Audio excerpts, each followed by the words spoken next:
मुरादाबाद में बैंड बाजों के नाम को लेकर विवाद खड़ा हो गया है। एक वकील ने शिकायत की कि मुस्लिम मालिकों ने अपने बैंड बाजों के नाम हिंदू नामों से रख रखे हैं, जिस पर आपत्ति करते हुए उन्होंने नाम बदलने की मांग की है।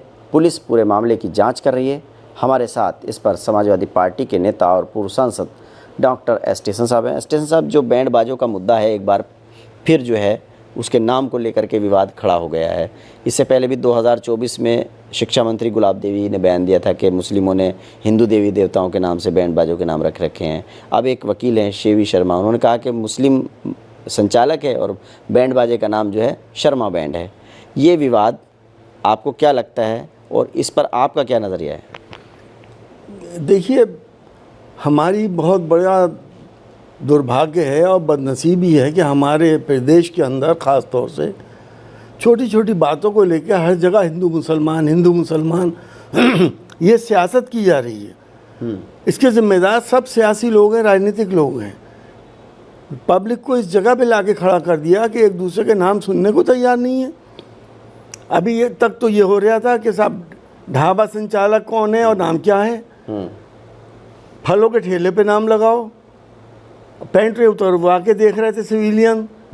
और अब ये कि गरीब लोग जो बैंड बाजा बजाते हैं, किसी की शादी में खुद शरीक होते हैं, अपना मजदूरी करते हैं, वो बैंड बजा रहे हैं, तो क्या किसी का उससे धर्म भ्रष्ट हो रहा है या उससे कोई और परेशानी धार्मिक आ रही है? जो शिकायत करता है उनका कहना है कि हमारे देश में कानून ये कहता है कि पहचान छुपा करके कोई कारोबार नहीं करना चाहिए, पहचान उजागर करें। यही ढाबों का था कि भाई पहचान होनी चाहिए, किसका ढाबा है, कौन मालिक है।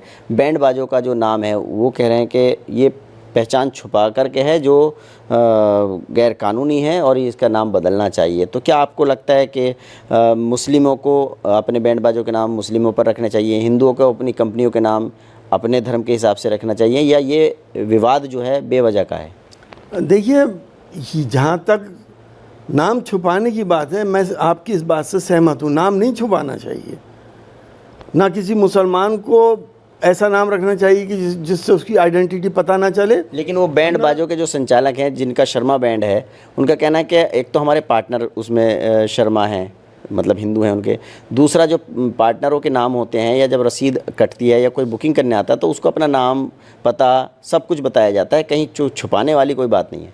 देखिए, मैंने कहा ना कि हिंदू भाइयों को भी मालूम होता है कि ये मुसलमान लोग हैं जो ये बैंड बजा रहे हैं, और अगर किसी का पार्टनर शर्मा है तो उसको लिखने में क्या परेशानी है।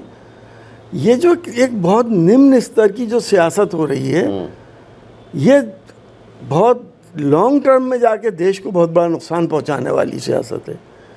नाम क्या, हिंदू लोगों ने बड़े बड़े जो गोश्त के व्यापारी हैं, जो बीफ का भी व्यापार कर रहे हैं, जो एक्सपोर्ट कर रहे हैं, अल कबीर के मालिक तो हिंदू लोग हैं, और 2-3 फर्मों के मालिक हिंदू लोग हैं जो बीफ भेज रहे हैं। उस पर क्यों नहीं रोक लगती?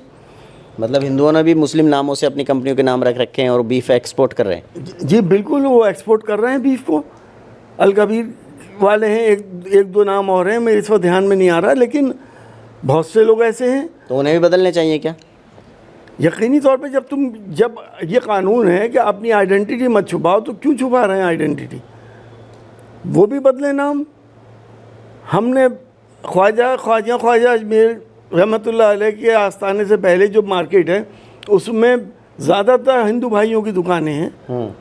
वहाँ पे तो कोई मुसलमान ये नहीं कहता कि साहब हम हिंदू भाई से कोई सामान ना लें। चादरें भी लेते हैं, मिठाई भी लेते हैं, वहाँ पे जाके पेश भी करते हैं।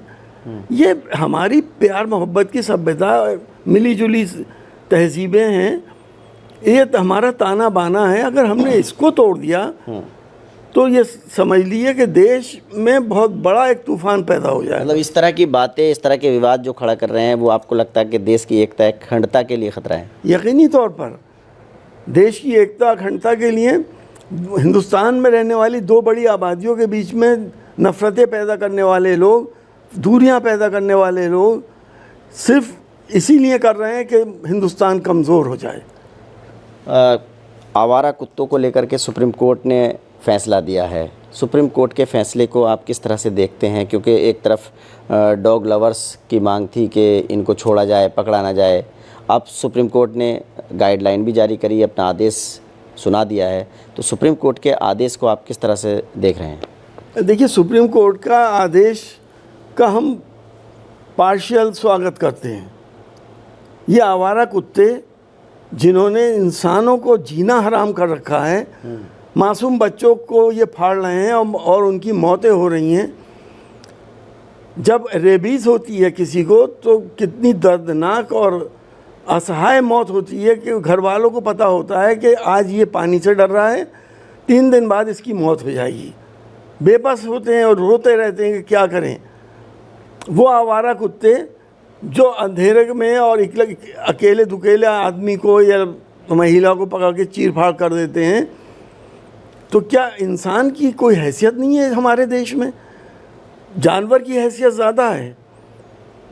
किसी दुनिया के किसी मुल्क में आप मुझे बता दिए कि ये आवारा कुत्ते इस तरह से टहल रहे हों, जंगलों में रहते हैं या पहाड़ों पे भाग जाते हैं। मैं जिस वक्त मेयर था, मैंने यहाँ के कुत्ते पकड़वा के जंगलों में भेज दिए, बहुत सुकून हो गया था। रेबीज़ के इंजेक्शन नहीं मिलते लोगों को। आवारा, ये मुल्क हमारे ही है कि जहाँ पे आवारा कुत्ते हैं कहीं, तो कहीं आवारा सांड फिर रहे हैं, वो लोगों को उठा के पटक देते हैं, उन्हें मार देते हैं। गायें आवारा फिर रही हैं, कोई कहने वाला नहीं है। बातें सब लोग बड़ी बड़ी करते हैं। बंदर हैं, बंदरों ने वो नाक में दम कर रखा है कि वो इतना डिस्ट्रक्टिव जानवर है कि उसे तो हर चीज़ को तबाह करना है। बिला वजह कपड़े ले जाएगा तो बटन काट देगा, उसके मतलब की चीज़ नहीं है, उसको बखेर देगा। तो क्या ये एक सिविल सोसाइटी में ये जानवर रहने चाहिए?